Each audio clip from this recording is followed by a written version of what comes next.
আগামী ত্রয়োদশ জাতীয় সংসদ নির্বাচনকে সামনে রেখে বাংলাদেশ জামাতে ইসলামী দাঁড়িপাল্লা প্রতীক নিয়ে আমি আনোয়ার সিদ্দিক চৌধুরী যে আনুষ্ঠানিকভাবে আমাদের নির্বাচনী কার্যক্রম শুরু করেছি গণমিছিলের মাধ্যম দিয়ে। এই গণমিছিলে দল মত ধর্ম বর্ণ নির্বিশেষে সকলেই ছিল এবং এই মিছিল দিয়ে আমরা জনতাকে জানান দিয়েছি আমরা কোনো একক কেউ নয়, আমরা 10 দলীয় জোট হয়ে হয়তো নির্বাচন করছি দাঁড়িপাল্লা প্রতীকে, কিন্তু আমাদের সকলকে নিয়ে একটি সুখী সমৃদ্ধ সোনার বাংলা গড়ার প্রত্যয় নিয়ে আমাদের নির্বাচন কার্যক্রম শুরু করেছি। আর এই নির্বাচনে অবশ্যই আমরা দেখতে পাচ্ছি এর মধ্যে গণজোয়ার সৃষ্টি হয়েছে। আমরা ইনশাআল্লাহ বিপুল ভোটে আমরা পরাজিত করব সকলকে।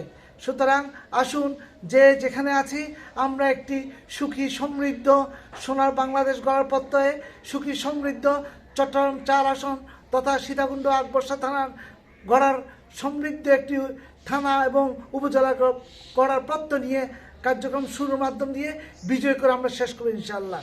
সেক্ষেত্রে আমরা জানান দিতে চাই সকলকে কোনো অবস্থায় ভয়ভীতি করবেন না, কোনো অবস্থায় অন্য কারো ভয়ভীতিতে চোখ রাঙাতে ভয় পাবেন না।